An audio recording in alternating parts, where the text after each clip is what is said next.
First of all, what you're about to see is going on in you right now, everywhere in you. We're going to let you look briefly at a cell made by the chemistry department at Harvard University, which was getting a little worried they wasn't getting chemistry majors. So they thought maybe they should do something jazzy. So this is basically what's going on in your cells right now. These are different fibers assembling, disassembling your cells. This is a molecular machine that walks around in your cells right now. It's called a kinesin and transports things. So for example, when things want to move around your cells, they don't just float around randomly. They actually actively moved around with little machines, little robots, nanobots that power your cells. What you see here is actually an amazing machine coming out of these little pores, which actually assembles other machines. This is like the factory floor of your cells. It's called a ribosome. It reads your RNA.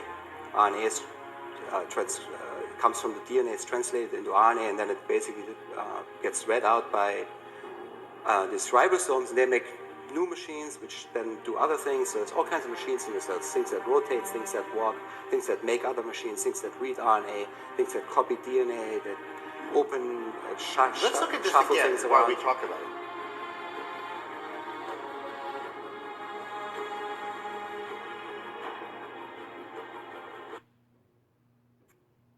Graphene is a biosensor. It means it can receive and transmit. So there's no shedding here. When someone's been poisoned with graphene, they become a human cell tower. And they're receiving radiation and emitting radiation, which affects everyone else around them. Radiation poisoning, in combination with graphene oxide, causes cellular disruption, disorganization, and death. And the waste products of that lower the pH to a point where the body has to activate. And it's called the clotting cascade. And the clotting cascade that's taking place is to try to prevent internal bleeding from the damage of this declining pH caused by the radiation and amplified by the graphene oxide. Said we're going to put graphene in them. And a lot of people are seeing a lot of products have graphene in them, as we've been talking about. But this journal of molecular liquids goes in to say frequency responsive cooperativity of graphene oxide complexes under a low AC bulk electric field. And what we find here is so devastating because it basically talks about a freaking DNA virus. Let's read you down here. The particles, along with the thin DNA viruses, in altering electric fields probed by means of novel experimental methods of image time correlation spectrometry. Graphene oxide carries overall local reorientations. Now, if you bring it down a little bit, however, such oscillations are absent as overdamped Brownian motion in the mixture of DNA virus suspension. In the case, Brownian fluctuations of graphene oxide can be effectively stabilized, cooperated in membrane-based isotropic rod mesh network of DNA virus suspension. I work in the team of Case Decker, and I work on designing graphene nanopores to sequence DNA at a single molecule level. So the idea of DNA sequencing is to read the content of your genome. Are you stuck in a job that undervalues you? And what you want is a recorder that can read the sequence of your DNA, but for that you need a recorder that is not bigger than the size of a single base. So we are using graphene because graphene is only one atom thin. So we are really doing high technology with very simple methods. So we take a piece of graphite here, we put the graphite onto the scotch tape, we extrude it once, we take a silicon wafer here, in which that we bring into contact with the graphene, we press hard, we end up with a piece of wafer that somewhere has a graphene layer. And then we bring that chip to a transmission electron microscope to burn a nanopore into it. So then we take this chip, we flow on both sides a buffer, and on one side we inject the DNA molecule, and that's what we can record. There are still a few challenges to overcome, but all the technology I mentioned is in the size of this little chip here that could be used by a physician in his office to sequence the DNA of one of his patients few minutes rather than a few days. Seizures and epileptic patients, but let's say you have graphene in you. Well, at that point, you don't need to be epileptic because you already are highly more conductive because of this impermeated magnetic technology in you. And we're going to go into it here in just a second, talking about graphene oxide on the brain. And we're going to go into the effects that they found and what it triggers. So let's say the graphene oxide was in your brain. This graphene for people, targeting people that basically have some type of health issue. So let's say it's in your brain and it's at a super high amount and the solar flare hits. The solar flare hits, and then at that point, some people have electromagnetic, what they call seizure, basically. Because of so much magnetic technology in them, it causes them to basically not be able to withstand the magnetic shock waves that will be felt. But obviously, we're going to talk about how to detox that as well and talk about other methods we can use. In this study, though, that it talks about the effects of graphene oxide. Let's say you survived it anyway. Let's say you survived the event, and you had some other strange things going on. We got a study talking about that. And another thing is that ties into this is that graphene itself harvests energy from storms. Here's a study talking about how the solar panels do it. Synapses in the central nervous system relay signals among neurons. Changes in synapse, which are known as synaptic plasticity, are crucial to learning and laying down new memories. This phenomenon is implicated in anxiety and disorders like dementia. When under stress, neurons in the part of the brain respond in a hyper-excited manner, leading to adverse memories and post-traumatic stress disorder.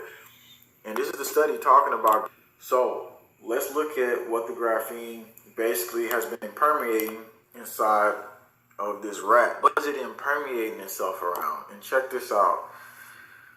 To me, it looks like maybe it's closer to veins as we see these small little stringy lines. Humus is a valuable component of good soils, and humic acid can be defined as a complex mixture of organic acids produced by the decomposition of vegetable or animal matter. Humic acid tends to be higher in soils with lots of organic matter breaking down over time. Researchers from China decided to test how effective it was at reducing the environmental toxicity of a substance called graphene oxide, or GO for short. It turns out that in recent years, graphene oxide's wide production and application have inevitably caused its release into the aquatic ecosystem. In one study, they found that humic acid significantly relieved phytotoxicity in wheat roots caused by graphene, apparently in part by reducing the aggregation of graphene and also by enhancing the storage of it in something called vacuoles. They suggest the innovative concept that humic acid acts as a natural antidote to graphene in vivo, or in other words, within a living organism. Firstly, graphene is soft and extremely flexible, they said. It behaves like an electronic skin that enables perfect brain surface contact. Moreover, graphene leads to miniaturized brain sensors with cell-like size up to 40,000 times smaller than platinum-based sensors. This is less invasive and avoids unwanted side effects, they say. Finally, graphene interfaces are easily coupled with modern electronics, and this is how they can just touch a switch, look at your brain, check out everything that's going on, because they want that.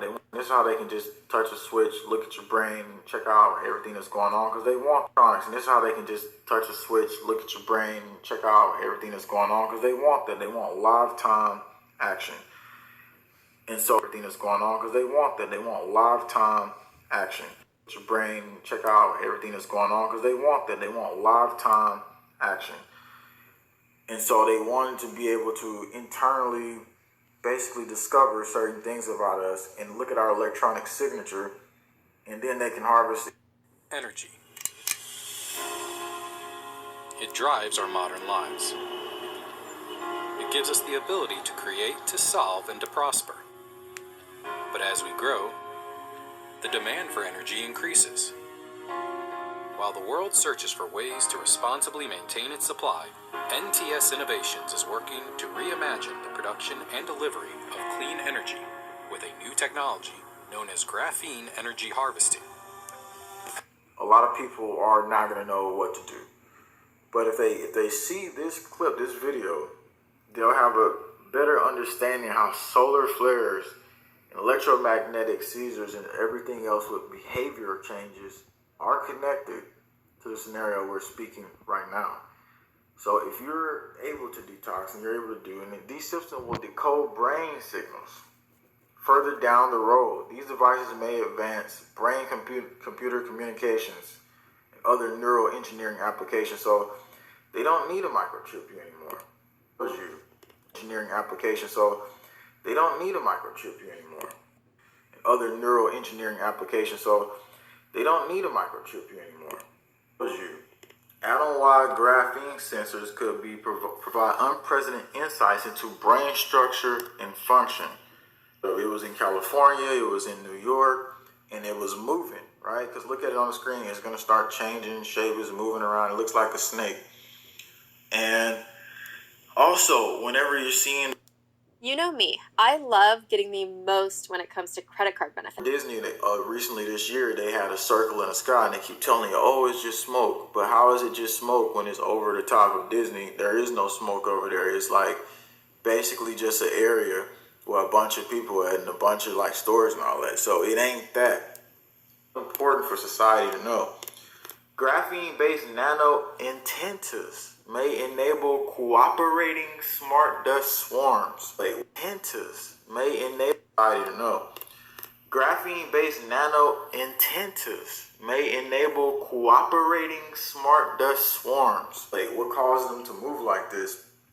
It says frequency up to 427 GHz, high frequency self-aligned graphene transistors, because they can self-assimilate, and so if you don't detox them, they'll continually assimilate inside the body. And so if you don't detox them, they'll continually assimilate inside the body of us. And that's exactly why I wanted to give you the information to not just in your lungs because of the atmospheres and everything that's going on and all this stuff, but I have some information here that basically was put out before.